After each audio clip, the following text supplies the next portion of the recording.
I'm out at Sydney Motorsports Park again at the historic Sports and Racing Car Association Sydney Classic with Hendrik, who's just told me he's from Melbourne, so he's come up a long way, and he's got a gorgeous little MGB.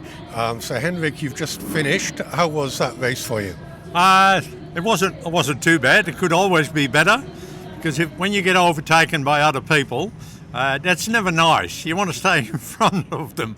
But in the end, as I mentioned before, it's all about having fun, trying to race with other people, and it doesn't matter whether you're going slow or whether you're going fast.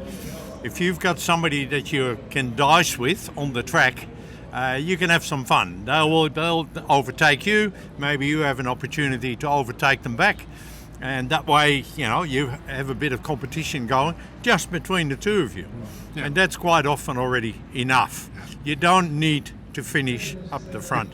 There's no need for it. Yeah. Well, the reason I picked you out of the crew was that you've got an MGB, and I raced an MGB in the MG Owners Club Championship when I was in my teens in the UK. So I know what you're going through, and I thoroughly enjoyed my time in the car as well. How long have you had yours? I haven't had it actually that long, and I haven't been racing that long. We did a massive trip. We actually drove an MGB GT from Bangkok to England in 2017, and we did that with 8 MGs, and 3 of those couples that were with us are very good friends of ours, me and my wife. And when we came back, they said, it's about time we get you into a race car, because the 3 of them were also racing MGs. So they went, we'll have to get you into a race car. So in 2018, early on, I bought this nice light blue 1964 MGB. That was transferred into a race car in 2009. Yeah. So it already had been running for quite a few years, and apparently quite successfully by obviously the previous owner. And I don't know whether I'm any good or better than he was. But thoroughly enjoy it. Absolutely enjoy it. So you're fairly recent into the racing lark, are you? Correct. Always wanted to, but when you grow up, and that happens with a lot of youngsters, you get married, and then you buy a house, and you get a mortgage, and then one child, and then another one, and then you end up with 4 children. The funds are hard to come by. Certainly to do the initial purchase. Then, of course, there are ongoing, costs involved. I mean, a weekend for us to come to Sydney, you're obviously looking at 3-4 nights accommodation. The actual access to the track. We're looking to, you really want to run, because Sydney we don't do that often. So you want to run practice on Friday. Yeah. So all in, you need a garage.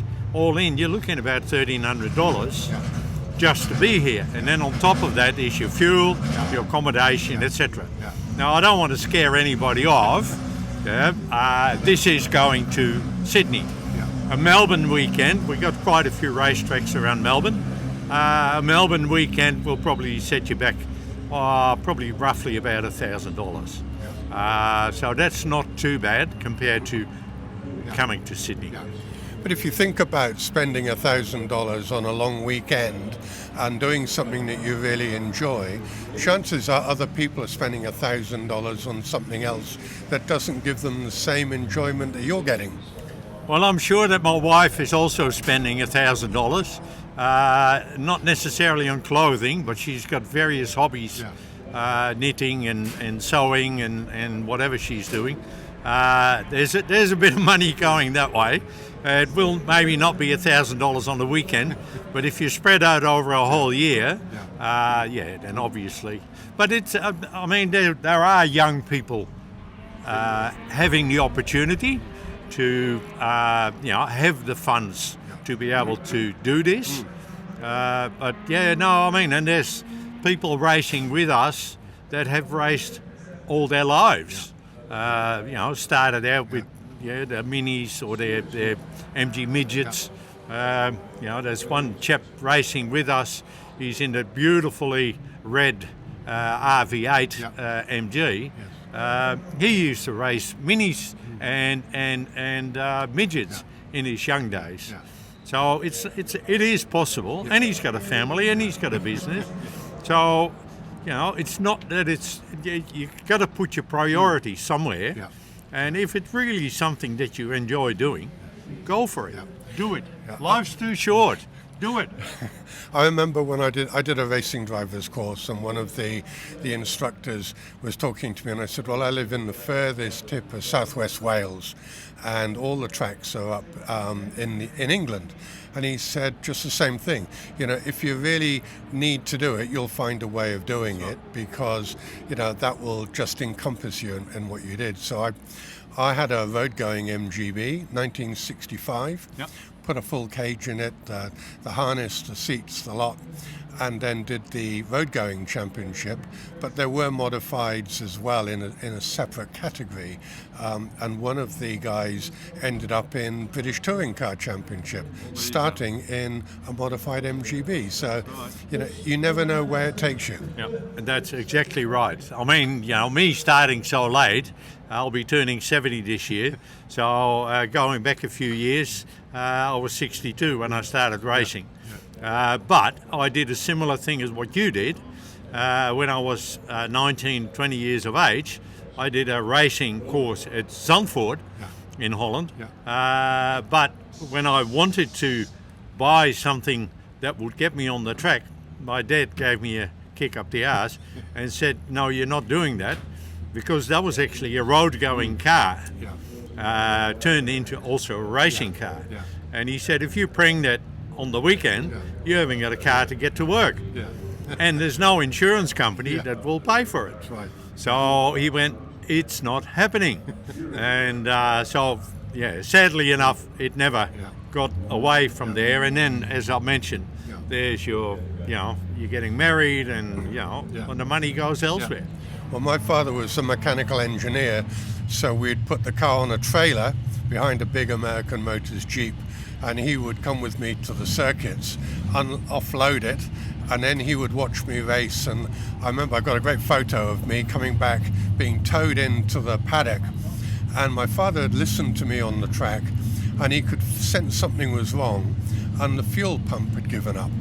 So I get into the paddock, and he walks up, opens the boot with a screwdriver and thumps the fuel pump and says, it'll be right now. And sure enough, it carried on for the race. Good. So I was a bit lucky in that respect. But tell me a bit more about the car itself. It's been set up as a pure race car as opposed to a road car.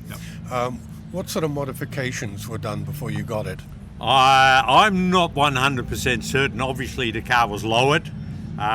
They've done work for the camber, etc.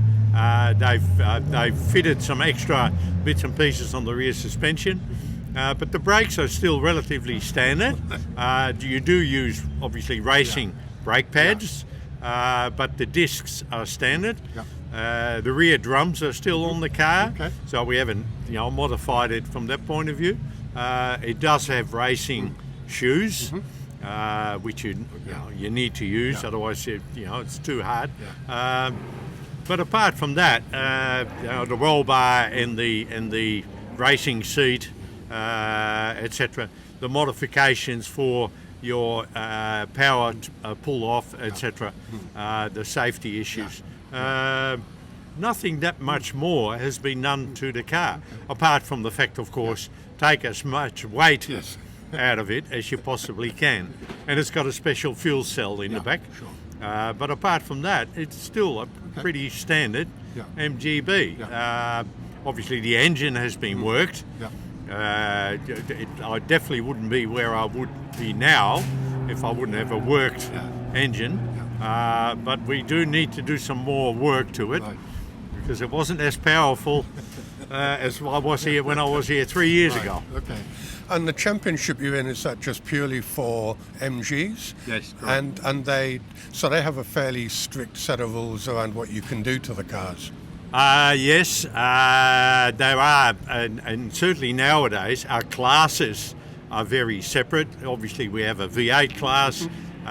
Then with the MGBs, there is a class where you can modify the engine, so turn it into a 2-litre. Yeah, so that doesn't fall in my class.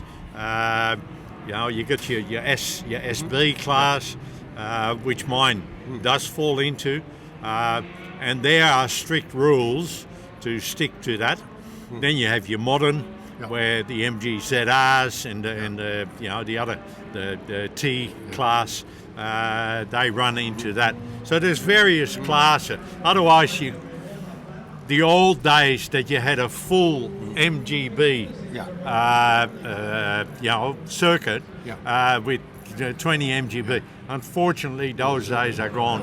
A lot of bees have been parked up, which is very sad, and we would love it if younger generations would come and get all those old bees back out of the mothballs and get them back onto the racetrack, because that would be fantastic. And you mentioned the MGFs and some of those later coupes and hatchbacks and things. I was actually quite surprised to see some of those today. So that kind of is the next generation, trying to get some of those on the track if the Bs and the midgets and Cs and things aren't available anymore. Yeah, well, that's correct. So, and they are actually quite a relatively cheap car to buy, because an MGB in a reasonable good condition, just to buy it and it's not race prepped, and you need to do all the work to race prep it, that may put some people off. Whilst the modern MGs, the MGF, the MG ZR, ZR being a front wheel drive, the F being a rear wheel drive, with a rear engine, they are certainly the way to go if you want to start racing, because they're very cheap cars to purchase. An MGF, you'll probably be able to pull one out of the closet for $4,000 or $5,000. Same with a ZR, they're not very expensive. And some ZRs, there was a ZR and a F series in England, and quite a few of those cars have been imported into Australia. So they've already got a roll cage, they're already set up for racing. And a lot of those cars are also still in the mothballs, and you should be able to pick them up for quite a reasonable price. So it's interesting, a lot of cars appear to be imported from the UK and Europe that are already set up from a one-make series. I think that really helps the local racing down here, and it is great to see a lot of those cars coming out on the track at an event like this, because it's great to see some of this stuff just continually being used, rather than, as you said, being mothballed, because they're designed to be run, and to see them in their natural habitat is fabulous. That's right. Yeah, I'm totally with you. I mean, the MGB was built, obviously not as a race car, but it was definitely built as a touring racing. Go out and about and find those lovely country roads in England and go for it. And they are absolutely fantastic on the circuit. I'm sure they are. Thank you, Hendrik. It's been wonderful to chat to you. Have a good day tomorrow on the track, and a safe journey home. Thank you very much. Thank you for the opportunity, and maybe we'll meet again in Melbourne. I hope so. Thank you. No worries.